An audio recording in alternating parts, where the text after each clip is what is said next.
Alright. Okay. Okay.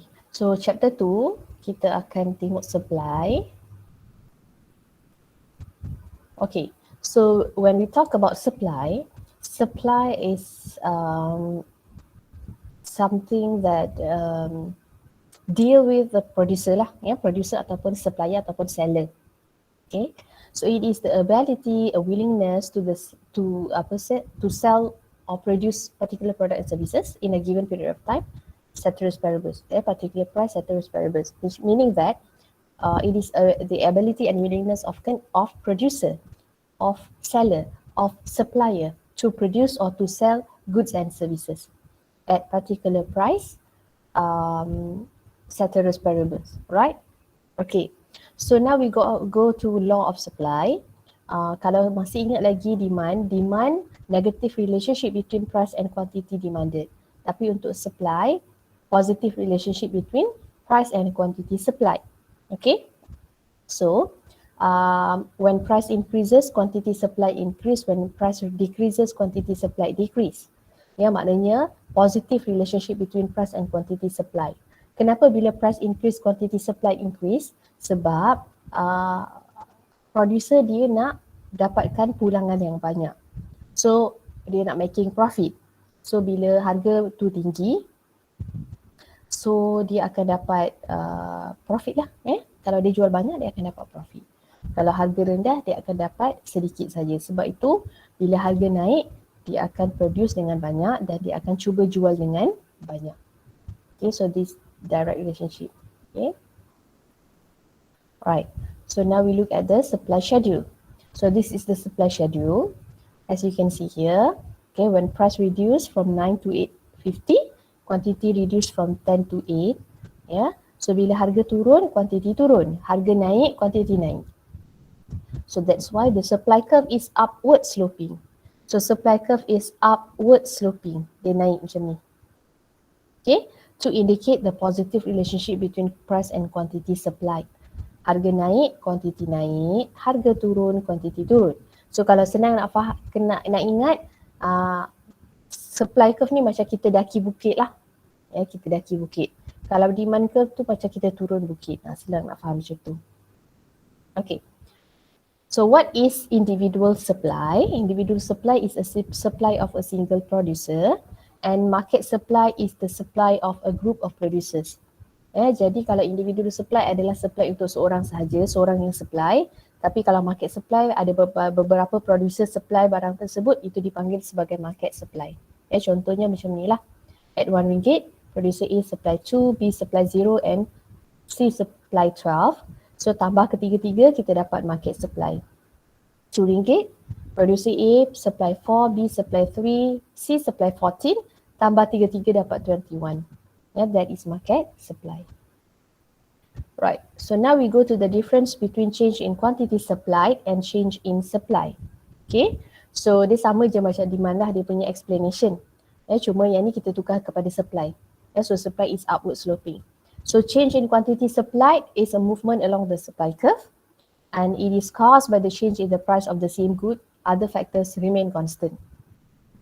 Kalau harga barang itu yang berubah, kita kata change in quantity supplied. Contohnya, when the price of pen increases, the quantity supplied of pen increase. When the price of furniture decreases, the quantity supplied of furniture decrease.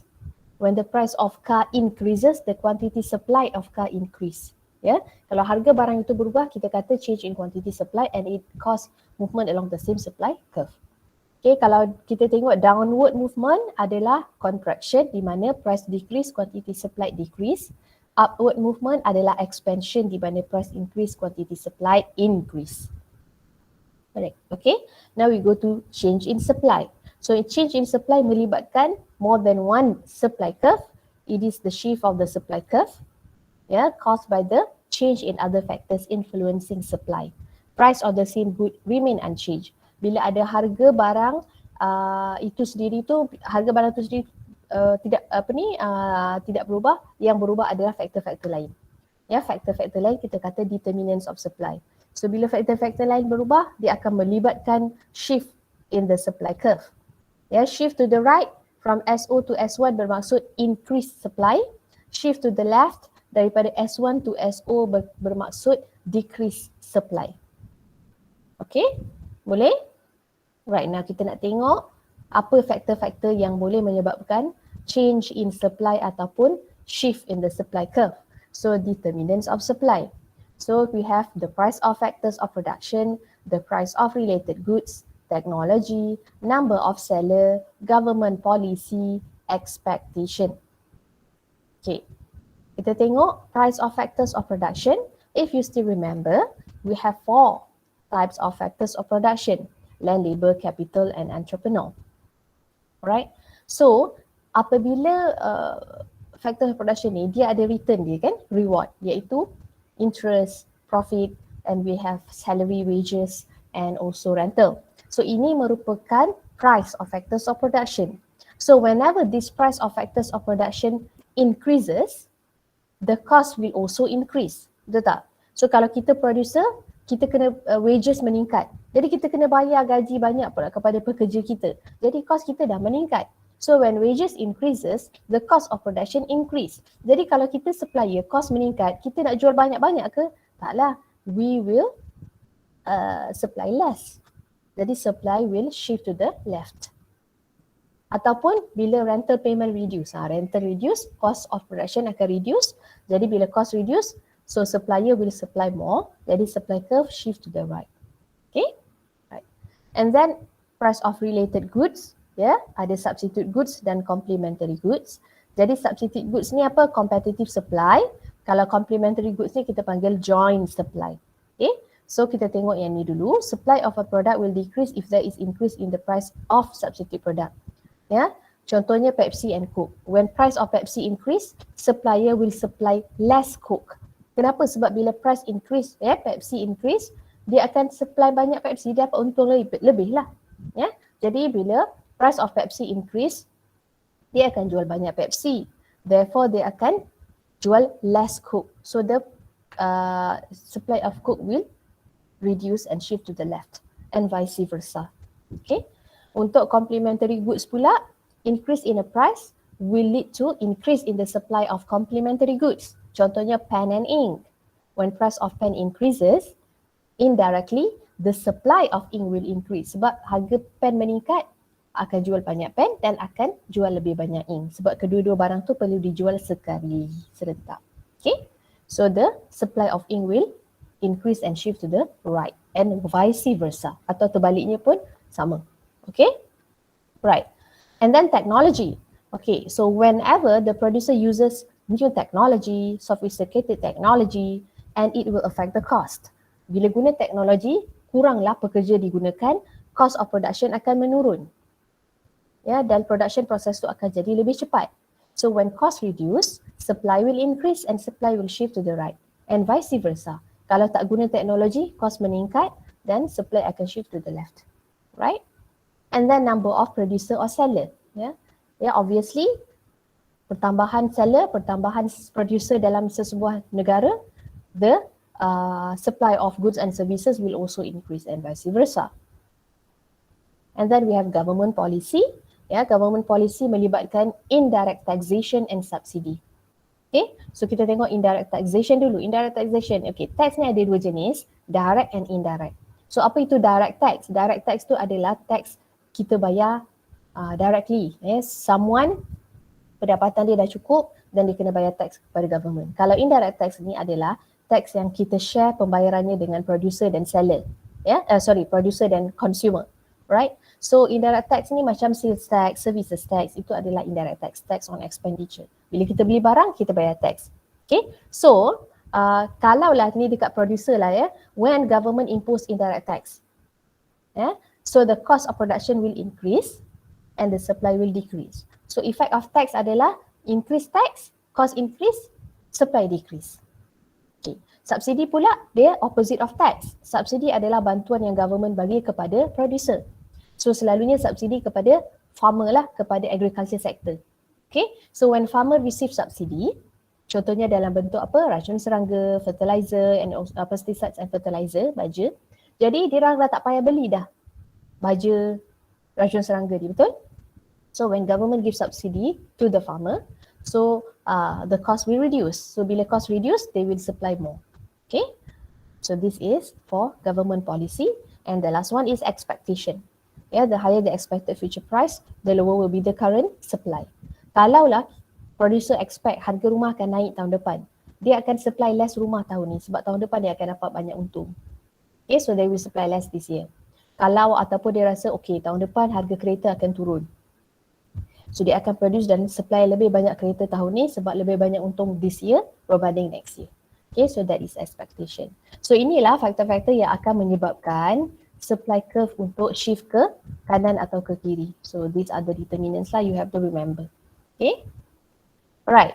So now we move to the exceptional supply. Kejap ada call.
Okay, so kita continue. Alright, so now this is the last part for chapter 2, which is exceptional supply. Okay, exceptional supply ni dia tak follow law of supply lah, dia against the law of supply. So kalau law of supply kata apa? Price increase, quantity supply increase kan? Jadi untuk exceptional supply, price increase tapi quantity supply decrease. Okay, so this exceptional supply ni, teori ni, dia happen dalam labour market. Ya, dalam labour market. Ya, atau kita panggil sebagai backward bending supply curve. Right.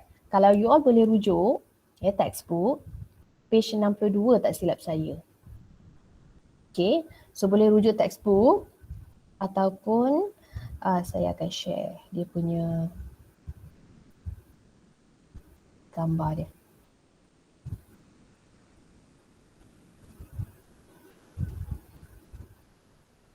Okay. Okay, so boleh rujuk textbook ataupun saya share dalam WhatsApp. Okay, boleh tengok So exceptional supply ni happen in labour market. Okay, kita tengok figure 2.14 ya. So labour market ni melibatkan apa? Wages, melibatkan working hour. Right. Working hour tu represent quantity supply, wages tu represent price. Alright. So kita kata apabila wages tu at W1, contohnya permulaan wages dia adalah 1,500. 1,500. Jadi pekerja ni akan bekerja sehingga H1. Maknanya maybe dia akan kerja selama 8 jam sehari. Okay. Now, bila wages dia meningkat ke W0, okay, so wages dia meningkat ke W0 contohnya 2,000, jadi dia motivated untuk bekerja lebih masa. So, dia akan working hour dia HO. Maknanya dia tambah lagi 2 jam contohnya, daripada 8 jam ke 2 jam, maknanya 10 jam dia bekerja dengan gaji 2,000. Okay. So kalau kita tengok, dia punya curve itu masih upward sloping. Nampak tak? Upward sloping daripada W1 ke W0.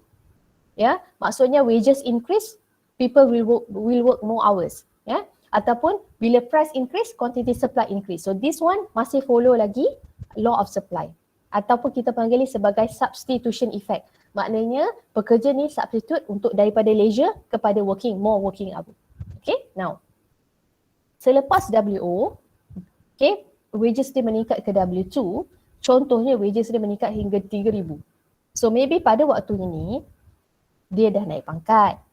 Ya, dia dah tak payahlah kerja lama-lama, banyak masa. Jadi dia punya masa bekerja lebih rendah.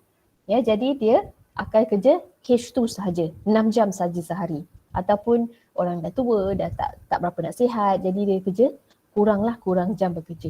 Jadi bila wages meningkat, working hour dia menurun. Okay, so tu yang backward bending tu. Nampak tak? Maknanya bila price increase, quantity supplied reduce.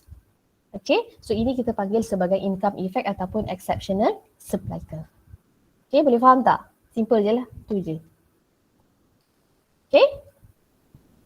So far okay? Okay. Right. So ada satu lagi part yang tertinggal lah untuk chapter 2. Sekejap saya check textbook. Okay, ingat tak types classification of goods in Islam? Okay, jadi kita akan pergi sikit ya, classification of goods. Those yang ada textbook, yang dah dapat textbook tu boleh refer page 40 and 41. Ya, page 40 and 41.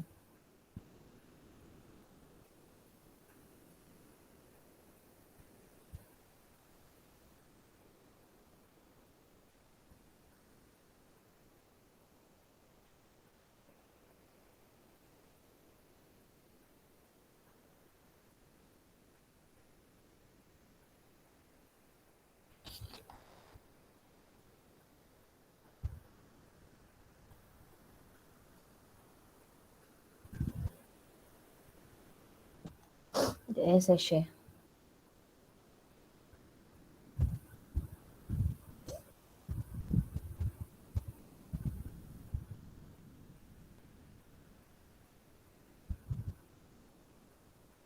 Okay, saya dah share. Right, so kita tengok goods. Goods, types of goods ni ada dua lah. Okay, sama ada dalam conventional ataupun in Islamic perspective. Okay, kita tengok dulu under conventional lah ataupun kita panggil traditional ataupun non-Islamic types of goods, classification of goods. Kita ada 3, free goods, public goods and economic goods. Okay, so what is free good? Okay, alright, free good ni adalah goods that you don't have to pay to earn ataupun to enjoy the goods. Ya, dia adalah available without production. Okay, so contohnya apa? Fresh air, waterfall, river and so on. So nak dapatkan fresh air kena bayar ke? Tak ada, kan? So itu adalah ciptaan Allah, right? So kita panggil sebagai free good. Everybody can enjoy the goods, right? And then number 2 is public good. Okay, public goods ini kita ada provided by siapa? Provided by government. Okay, so public good is provided by government and dia ada sifat ataupun karakteristik. Dia ada 2 karakteristik of public good. Kita panggil non-excludable and non-rivalrous. Non-excludable atau non-rivalry. Okay, apa maksud non-rivalry tu? Maksud non-rivalry adalah dia the consumption of goods by one person will not reduce the amount available to others. Maknanya kalau kita beli satu barang ataupun kita gunakan services of public goods ini, kita tidak akan menyebabkan orang lain untuk tidak dapat menggunakan barang tersebut. Okay, kita pergi kita pergi government hospital, okay, jadi kita tidak boleh nak kurangkan services untuk orang lain pula, tak boleh. Sebab itu adalah enjoy by semua juga. Government provide untuk semua. Dia tak ada sifat untuk non-rival, tak ada permusuhan orang panggil tu dalam business tu. Okay. Untuk non-excludable juga, kita tak boleh prevent others from using the goods. Contohnya kan, okay, kita kata non-rivalry lagi sekali. Kalau private goods, kalau kita barang yang kita kena beli, stok boleh habis kan? Habis stok. Kalau habis stok orang dah tak boleh beli dah, betul tak?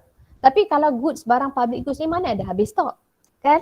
Semua akan enjoy, semua akan beli, dapat beli. So dia tak ada sifat rivalry tu.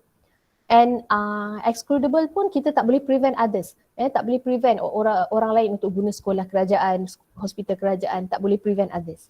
Tapi kalau private goods boleh. So bila contohnya tiket dah habis kan? Tiket dah habis, kita boleh prevent dia orang daripada menggunakan LRT, ETS macam tu. Okay? So kalau public goods dia tak ada sifat-sifat itu. Okay? And then number 3, economic goods ataupun private goods lah. So economic goods ni dia ada sifat 2 tu, iaitu non-rivalry dan dia ada sifat rivalry dan excludable. Maknanya untuk private goods ni atau economic goods ni kita kena bayar untuk dapatkan barang tersebut. Dan ada sifat-sifat orang panggil tu persaingan. kita boleh menyebabkan ramai orang beli, habis stok. Habis stok tu orang lain dah tak boleh nak beli barang tersebut, kita panggil sebagai rivalry dan kita boleh prevent others from using the goods. So itu adalah sifat economic goods lah.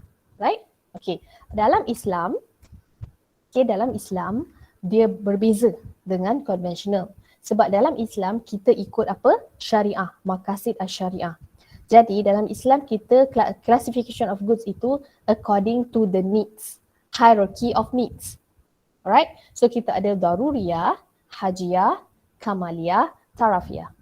Okay. So apa itu daruriyah? Daruriyah ni adalah necessity goods, barang keperluan. Without this good, people cannot live. They cannot survive in this world.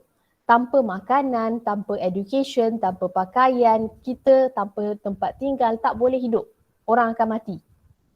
Okay? So itu kita panggil daruriyah. Jadi dalam Islam, daruriyah goods ini yang perlu diproduce terlebih dahulu dan perlu pastikan semua orang dapat, baru kita go to the second types of good. Second types of good adalah hajiyah. Hajiyah ni adalah comfort goods. Barang yang akan membuatkan kita selesa. Tanpa barang ini kita tak mati. Tapi kita tidak selesa. Contohnya tak ada peti ais kat rumah.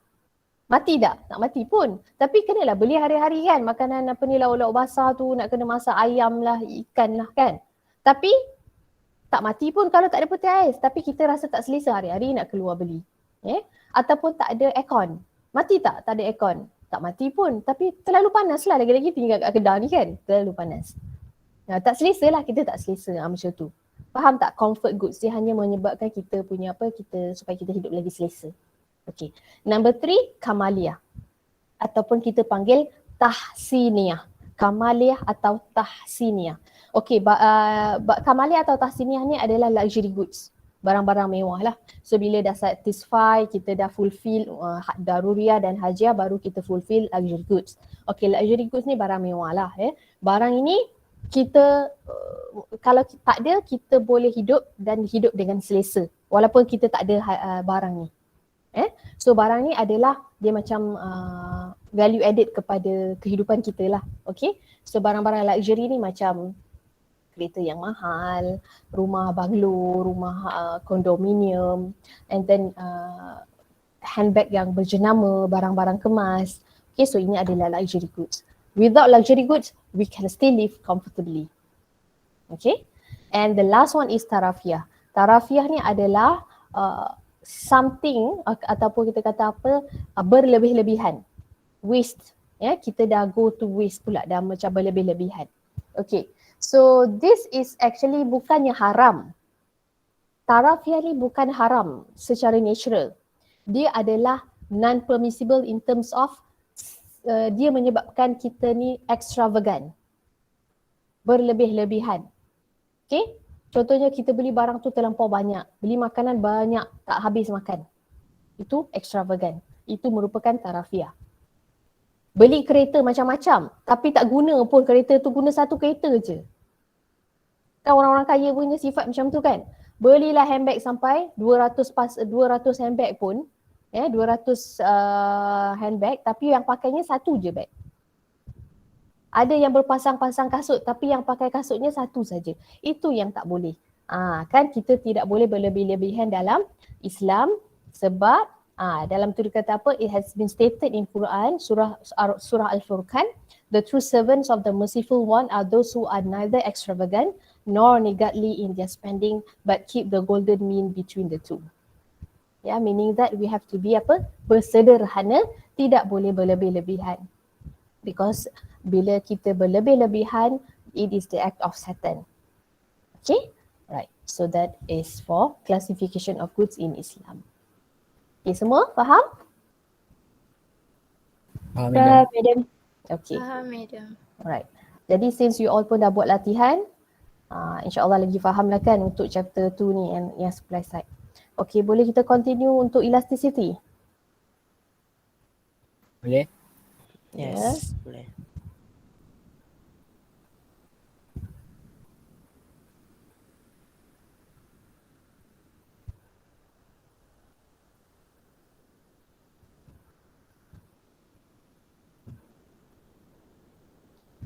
Okay, elasticity ya. Alright, so elasticity, semua dah nampak nota? Yeah. Nampak.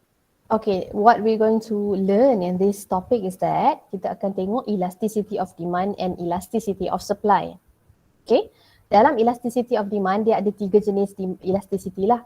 Price elasticity of demand, cross elasticity of demand, and income elasticity of demand. Ini dalam elasticity of demand, dan untuk elasticity of supply hanya ada price elasticity of supply. Okay, right, so kita tengok apa itu elasticity of demand. Okay, maksud elasticity tu adalah keanjalan. Sekejap ada barang ke? Sekejap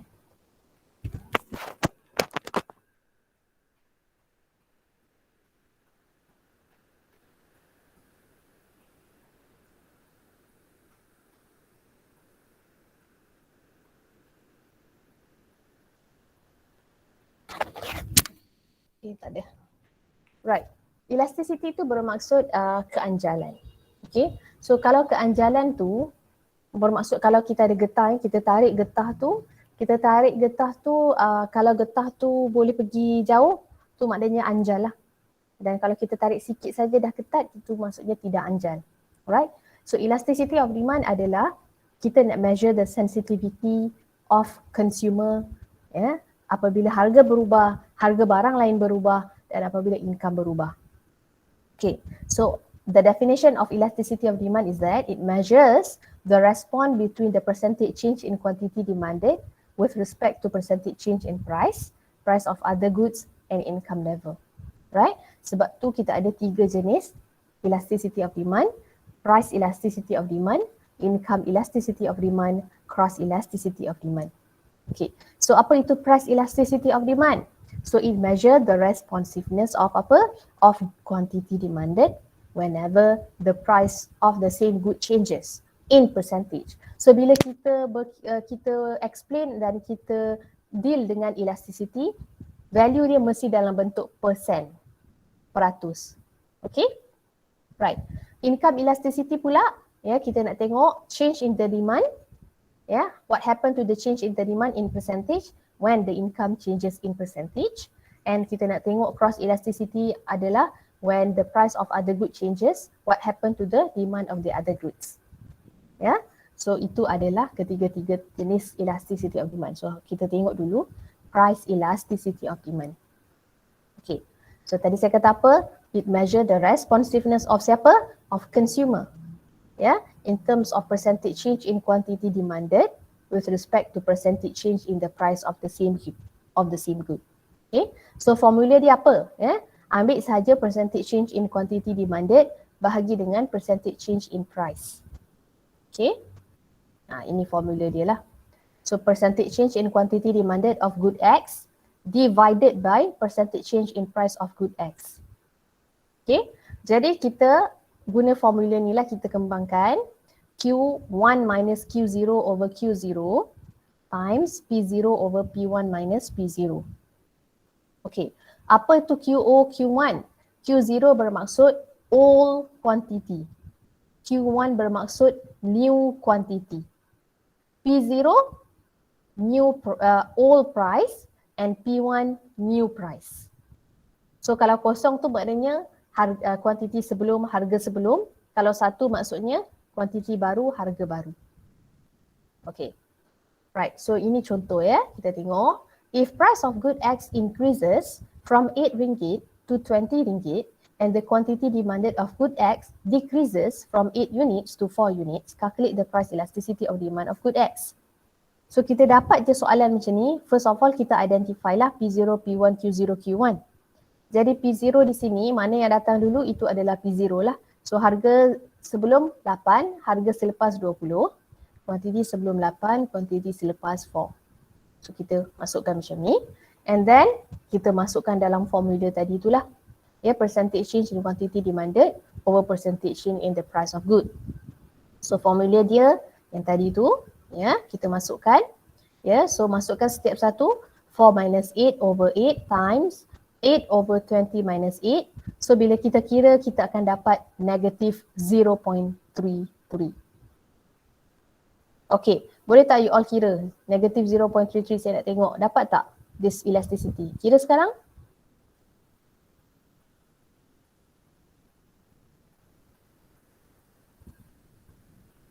Cuba kira ya.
Okay, dapat tak 0.33 semua? Negatif 0.33.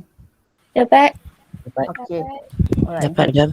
Okay, ingat kalau kita kira price elasticity of demand price elasticity of demand kalau kita kira mesti dapat negatif. Mesti value dia negatif. Kenapa negatif? Sebab ingat tak law of demand? When price increases, quantity demanded decrease. When price decreases, quantity demanded increase. Maknanya negative relationship. Jadi bila kita dapat negative 0.33, jangan kita kena tulis tapi kita kena ignore. Maksudnya dia bukan datang dengan value. Dia tidak masuk dalam value. Maknanya dia adalah hanya nak tunjukkan relationship between price and quantity demanded. Jadi kita kena ignore. Okay, kalau awak dapat jawapan dia negatif 0.33, awak buat sama dengan lagi. Kalau nak biar negatif 0.33 pun boleh, tapi kalau nak buat macam ni pun boleh. So, maknanya negatif 0.33 sama dengan 0.33. Okay, boleh? Tapi mesti ada negatif lah. Bila awak jawab tu kena tunjukkan negatif dulu. So that saya faham yang okay, awak tak salah cari elasticity, maknanya yes, betul. Quantity awak tengah cari price elasticity of demand. Okay, right. Okay, so apa maksudnya ini? Value ni maksudnya when price increases by 1%. Harga naik kan? So when price increases by 1%, quantity demanded of good X decreases by 0.33%.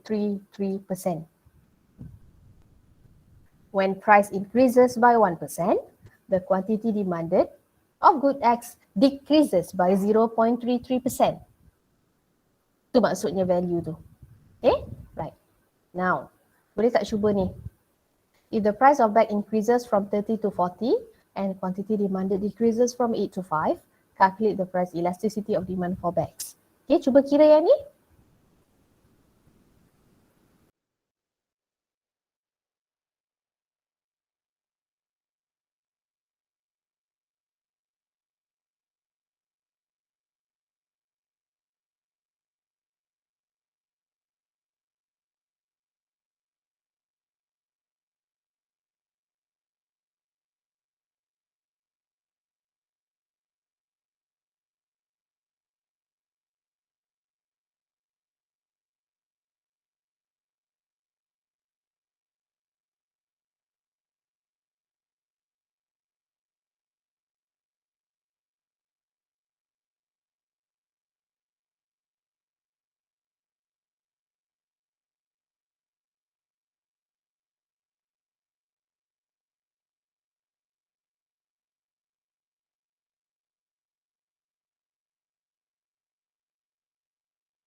Okey, dapat tak?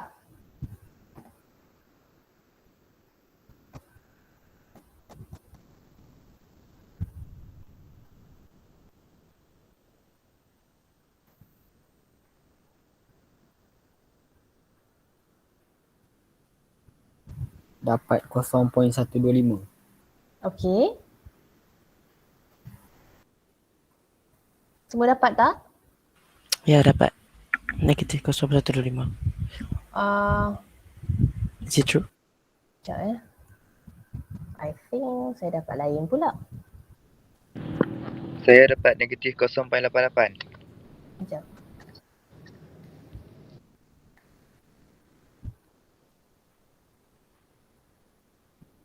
The answer is negative 1.125. Yes, madam. Okay. Yes, Yes, yes, ya. madam. Jadi jawapan dia negatif 1.125. Okay. Kalau tak dapat tu, boleh try lagi sekali So jawapan dia adalah negatif 1.125. Okay, so nak leave macam ni pun boleh, nak letak persen pun boleh. Okay, so maksudnya apa? When price of apa? Of bag increases by 1%, the quantity demanded of the bag decreases by 1.125%. Boleh faham? Yang mana tak dapat, don't worry, boleh kira lagi sekali. Alright. Now, we go to the degree of price elasticity of demand. Okay, so basically kita nak tengok elasticity tu apa degree dia. Ya, sama ada kita nak tentukan adakah dia perfectly elastic, perfectly inelastic, elastic, inelastic or unitary elastic. Okay, so kita tengok ini kalau situasi demand itu perfectly elastic. Maksud perfectly elastic adalah dia sangat sensitif dengan perubahan harga. Elasticity equals to infinity. Jadi demand curve yang kita akan dapat adalah horizontal. Maksudnya A small percentage change in the price lead to a big or infinite change in quantity demanded. Sekiranya harga turun, walaupun sangat sedikit, 0.00001%, consumer akan beli keseluruhan barang tersebut, dan kalaulah harga naik sangat sedikit, consumer tidak akan membeli barang tersebut langsung. So ini case kalau terlalu sensitif dengan harga. Kedua, perfectly inelastic demand. Elasticity equals to 0. Okay? So kalau kita dapat 0 maknanya perfectly inelastic. Consumer langsung tak sensitif dengan perubahan harga, jadi kita akan dapat vertical demand curve. Okay, maksudnya apa? Ya, any change in price will lead to ataupun kita kata there will be no response in the quantity demanded. Harga berubah macam mana pun kuantiti tetap sama. Contohnya kalau medical dalam perubatan lah. Kalaulah orang yang ada kencing manis, dia kena ambil insulin, cucuk insulin setiap kali dia nak makan. Okay, so bila dia kencing manis, dia kena ambil insulin, dia kena beli setiap bulan kan. Kalaulah harga insulin tu meningkat, adakah dia stop beli insulin? Tidaklah, dia akan tetap beli kuantiti yang sama sebab itu adalah amount yang dia kena guna. Walaupun harga itu turun sekalipun, dia tetap akan beli amount yang sama. Okay, dia tidak boleh beli lebih daripada itu. Right, so ini adalah tidak sensitif langsung. And then we have elastic demand, elasticity greater than 1. Okay, so kalau kita dapat elastic, maknanya sensitif, consumer sensitif dengan harga. Kalau value dia lebih dari 1, the demand curve is flat. Okay, dia condong. Alright, so what happened? The change in the price ataupun the change in the price lead to a big change in quantity, a greater change in quantity demanded. Harga naik sikit saja tapi kuantiti berubah dengan banyak. Contohnya harga naik 25%, kuantiti akan reduce 50%. Nampak tak? Ya, banyak. Ya, maknanya kat sini consumer are sensitive towards price change. Barang-barang jenis macam mana yang harga naik sikit, orang kurangkan pembelian tu dengan banyak, ataupun harga turun sedikit tapi demand akan jadi banyak. Kalau barang-barang itu adalah barang luxury, barang mewah, barang normal dan barang yang mempunyai banyak substitutes.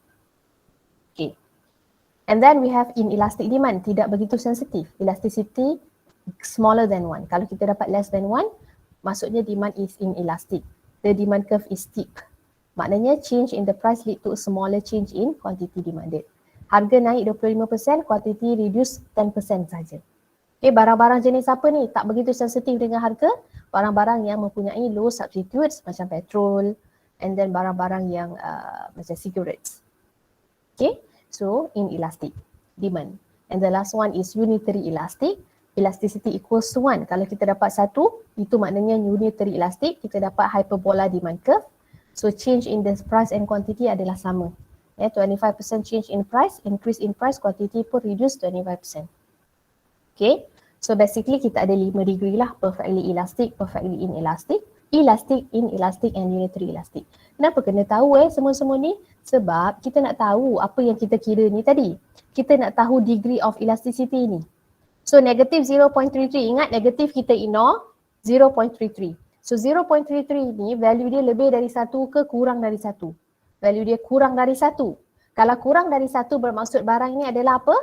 Inelastic demand. So demand untuk barang ini adalah inelastic. Sebab elasticity less than 1. Okay. Yang ini tadi kita dapat berapa? Ignore negatif, dapat 1.125, betul? Jadi barang ni apa? Elastic ke inelastic? Elastic. Elastic. Demand. Sebab apa elastic? Sebab value dia lebih dari 1. Okay, faham? Kalau kita dapat 1, unitary. Kalau dapat kosong, perfectly inelastic. Perfectly elastic boleh dapat tak? Rare lah, jarang. Infinity. Infinity tu jarang kita dapat. Okay, boleh faham tak? Yes. Faham? Okay, good. Right, now we move to the determinants. Determinants ni. Okay, so determinants ni akan kita bincangkan tentang how faktor-faktor yang menyebabkan barang itu boleh jadi demandnya inelastic dan macam mana demandnya elastic. Okay, so we have the first one is the availability of substitutes. Okay, sekiranya barang itu banyak substitutes, more substitutes available. Jadi demand untuk barang itu akan jadi elastik sebab kita ada banyak pilihan. Kalaulah harga shampoo Pantene meningkat, kita akan go and find for the substitutes yang lebih murah. Jadi demand kita adalah elastik, sensitif dengan perubahan harga. Harga satu barang naik, kita tak beli barang ni, kita beli barang lain. Itu maksudnya kalau banyak substitutes. Tapi kalau barang itu tidak banyak substitutes, low substitutes. Okay, macam petrol.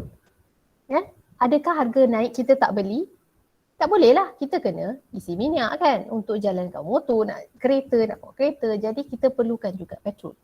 Ya, tapi mungkin kita kurangkan sedikit saja. Jadi demand kita inelastic kalau barang itu tak ada substitutes atau less substitutes available. Right, so amount of income spend. So setiap bulan kita akan spend pendapatan kita sama ada untuk barang yang expensive dan barang yang cheaper. Kalau barang cheaper tu adalah barang-barang keperluan, less income spend untuk barang keperluan, and untuk barang-barang yang expensive ni macam beli rumah, beli kereta, more income spend. Sekiranya setiap bulan income kita spend banyak untuk sesuatu barang tu, nak beli barang tersebut kita akan sensitif, betul? Jadi harga barang untuk membeli barang-barang yang more income spend ini, kita akan jadi lebih sensitif dengan perubahan harga. So demand kita akan jadi elastik. Tetapi kalau barang keperluan ini, less income spend every month, kita tidak begitu sensitif dengan perubahan harga. Jadi kalau less income spend, demand akan menjadi inelastic. Okay. And then income level. So income level terbahagi kepada rich people dengan poor people. So kalau higher income group atau rich people, dia tak kisah harga naik ke turun ke, dia tetap beli. Dia banyak duit. Jadi demand dia apa? Inelastic. Tetapi untuk orang-orang miskin, harga naik RM1 ke RM2 pun dia rasa susah. Dia rasa mahal. Jadi demand dia adalah elastic. Kalau poor people atau low income people. Habits. Okay. Habits ni selalunya dia akan menyebabkan seseorang itu punya demand inelastic. Dia tidak sensitif dengan harga sebab dah jadi habit, dah jadi dia punya kesukaan. Contohnya cigarettes, smokers. Smokers, kalaulah harga cigarettes tu mahal macam mana pun, dia tetap beli juga, consume juga rokok sebab dia dah jadi addicted, dia dah jadi habit. So demand untuk barang-barang yang dah jadi kebiasaan habits ni adalah inelastic. Ataupun those yang suka minum kopi, sanggup beli Starbucks kan, mahal-mahal pun beli juga sebab dia dah suka. So demand untuk dia adalah inelastic, tak kisah harga banyak mana mahal pun, dia tetap consume barang tersebut. Okay. And then luxury versus necessity. Okay, barang mewah tadi, kalau barang tu barang mewah, demand kita selalunya elastik sebab kita tak akan beli barang tu simply macam tu je. Kita akan tengok harga yang berpatutan baru kita beli. Kalau harga terlalu tinggi kita tak beli. So demand sensitif lah, demand is elastic. Tapi kalau barang necessity, harga naik banyak mana pun, takkan kita tak beli beras. Kita kena makan nasi. Takkan tak beli ayam, takkan tak beli ikan, takkan tak beli sayur. So barang necessity ni naik harga pun kita tetap consume. Okay, so demand akan jadi inelastic untuk barang-barang necessity. Frequently purchased product, sama juga. Kalau barang yang selalu kita beli adalah barang keperluan. So barang keperluan demand kita inelastic. Tapi kalau less frequently purchased, jarang-jarang beli macam kereta, macam handphone, macam rumah, jarang-jarang belilah kan. Takkan kita beli setiap tahun rumah. Kan? Takkan setiap tahun beli kereta, takkan setiap tahun beli handphone. Jarang-jarang kita beli. Sebenarnya kita akan tengok harga yang elok, yang murah baru kita beli. So kalau less frequently purchased product, barang-barang yang jarang-jarang beli ni demand selalunya elastic. And time frame. Okay, time frame short run ataupun kita kata short period of time ataupun long period of time. Short run and long run. So usually kalau short run, jangka masa pendek, selalunya kita tak ada masa nak cari substitutes. Let's say saya kata okay beli textbook. Okay beli textbook, contohnya hari ni kita start kelas, saya nak textbook tu ada minggu depan. Jadi bila you all cari textbook, area dekat-dekat ni semuanya mahal. Semuanya RM70. Adakah awak tidak beli? No, awak akan tetap membeli. Sebab short period of time. Sebab minggu depan dah kena guna. Tapi kalau saya kata okay tak apa, saya bagi masa sebulan untuk cari textbook, maybe you akan ada banyak masa untuk cari dia punya substitutes. Mungkin cari kedai-kedai yang lebih jauh, yang lebih murah. Okay, so bila short period of time kita tak sempat nak cari substitutes, kita punya demand usually inelastic. Tetapi kalau longer period of time kita boleh cari substitutes yang lebih murah, demand akan jadi elastic. Okay, so those are the determinants of price, elasticity of demand. Maksudnya di mana faktor-faktor yang akan menyebabkan demand jadi inelastik dan elastik. Yang ni kena baca lah, tak ada pilihan yang kena baca.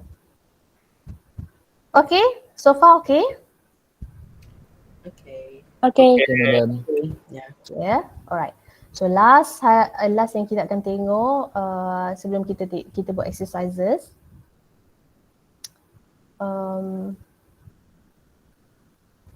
Kita nak tengok relationship between price elasticity of demand dan juga total revenue.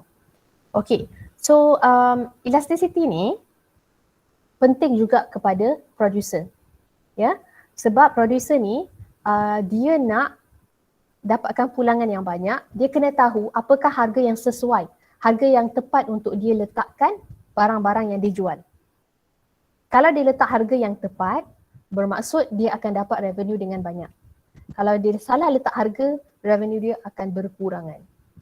So revenue ni apa? Price times quantity. Okay. So kita producer ni kena tahu barang tu sama ada inelastic, elastic ataupun unitary elastic. Okay. Sekiranya barang ini adalah inelastic, maksudnya increase in price lead to increase in total revenue. Jadi kalau barang ni demand dia adalah inelastic, consumer tidak sensitif dengan perubahan harga, jadi producer lebih baik naikkan harga. Sebab bila naikkan harga, orang masih membeli dengan banyak, jadi revenue akan naik. Contohnya price of petrol mulanya RM1, quantity demanded 15 liter, contoh. Okay. Jadi berapa total revenue? RM1 darab 15, RM15.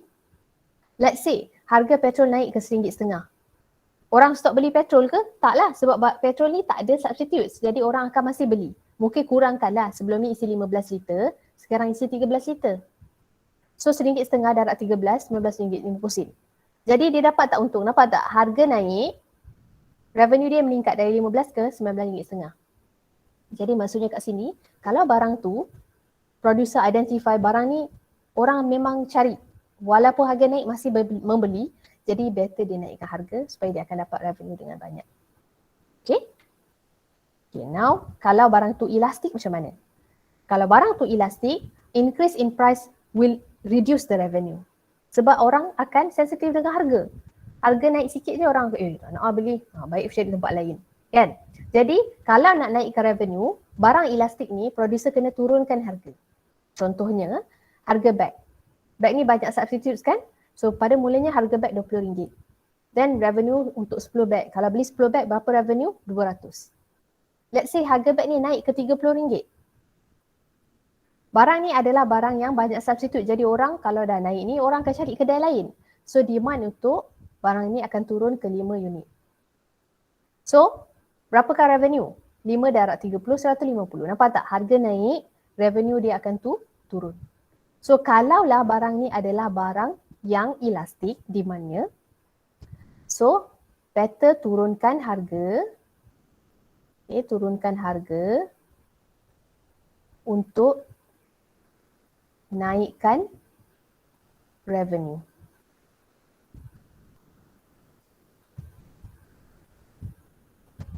Turunkan harga, jadi kuantiti pun akan meningkat, revenue pun akan meningkat. Okay? Dan yang terakhir sekali, unitary elastic. Kalau unitary elastic, elasticity tu equals to 1 kan? Jadi tak kisahlah naik turun harga, tak akan ada perubahan dalam revenue. Okay, boleh? Faham? Okay, boleh. Alright, good. Ada tak contoh soalan kat sini? Okay, so soalan ada dalam textbook. Soalan ni tak silap saya. Okay.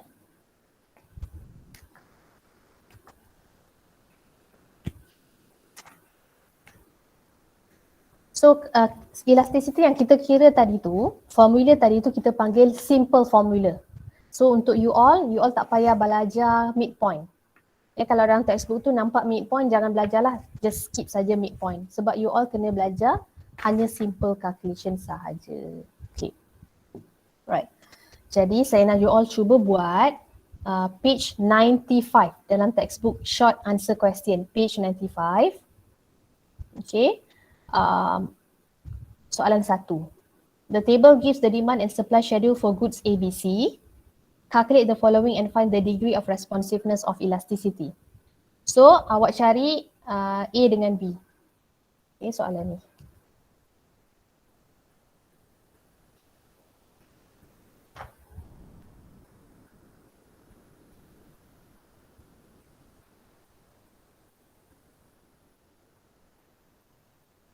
Page 95.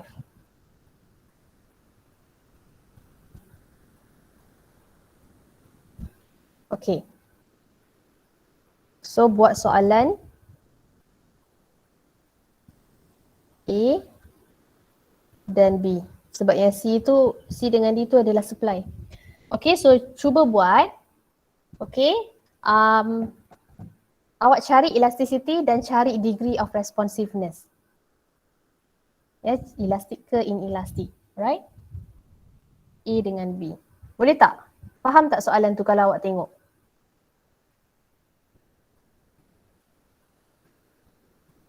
Faham tak? Faham?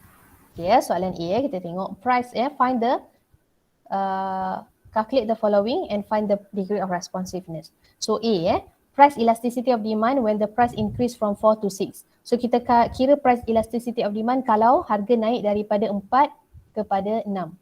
So kita tengok demand je, jangan tengok supply, tengok demand. Jadi quantity 0 berapa? 780. Quantity 1 berapa? 600. Price 0 berapa? 4. Price 1, 6. And then cari elasticity, cari degree of responsiveness. And then untuk soalan B pula, kalau harga turun pula daripada 10 kepada 8. So price 0, 10. Price 1, 8. Quantity 0, 300. Quantity 1, 450. Okay. Boleh tak buat sekarang? Boleh? Okay, Okay. cuba buat sekarang ya. Saya bagi masa dalam 11.50 saya nak jawapan. Okay.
Okay, dapat dah?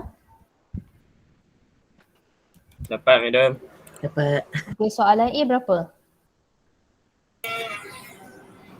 Negative 0.46.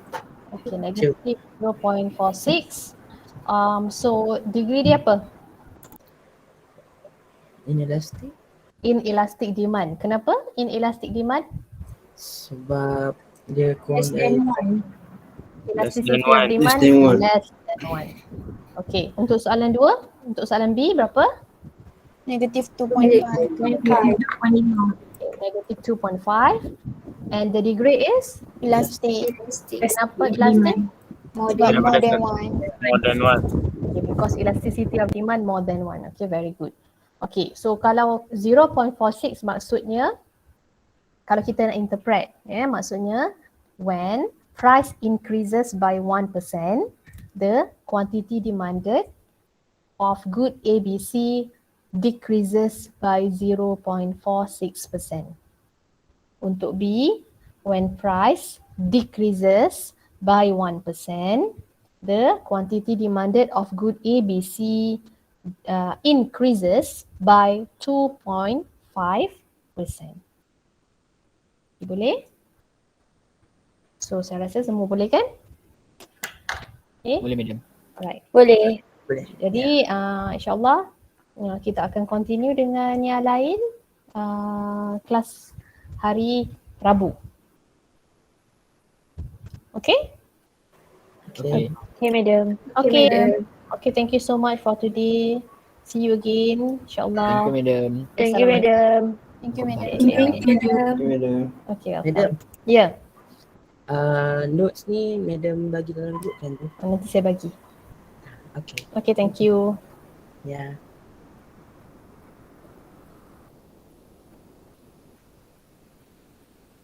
Okay, you can leave now. Thank you, madam. Okay, welcome. Thank you, madam. Thank you, madam. Assalamualaikum. Salam.